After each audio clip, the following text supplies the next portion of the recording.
Elimu peke yake haijatosha. Uzoefu ndio hukamilisha ujuzi. Kwenye ujenzi unaweza kuwa na elimu kubwa na ukaijua vizuri nadharia, lakini uzoefu wa vitendo ndio unaokufundisha namna ya kutumia kile unachosoma katika mazingira halisi. Kuna tofauti kubwa kati ya kujua kitu kwenye vitabu na kukutana nacho site. Unapofanya kazi mara kwa mara, unakutana na changamoto mbalimbali, unajifunza kuzitatua, na ndipo unaanza kuelewa kwa undani kile ulichokuwa unakisoma. Ndiyo maana kwenye taaluma ya ujenzi, elimu na uzoefu vinapaswa kwenda pamoja. Elimu inakupa msingi wa maarifa, wakati uzoefu unakupa uwezo wa kuyatumia maarifa hayo kwa ufanisi. Kama una elimu ya ujenzi, usiishie darasani.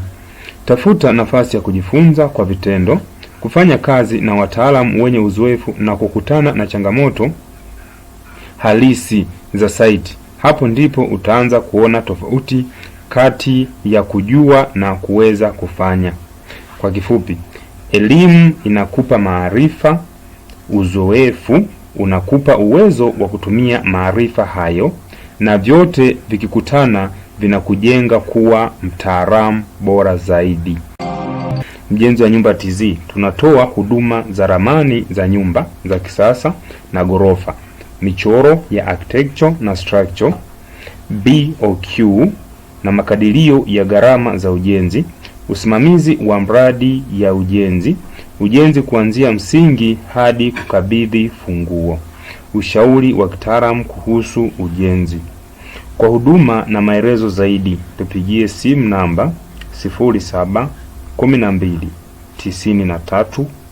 0712937090. Pia unaweza kutafuta kwenye mtandao wa WhatsApp au Telegram, bila kusahau Max kwa namba 0765937090, na email yetu ya kampuni ni info@mjenziwanyumbatz.com. Unaweza kutembelea website yetu ya mjenziwanyumbatz.com. Mjenzi wa Nyumba TZ, nyumba bora hujengwa na fundi bora. Asante sana kwa kunisikiliza na karibu tena kwa elimu zaidi na zaidi. Shukrani.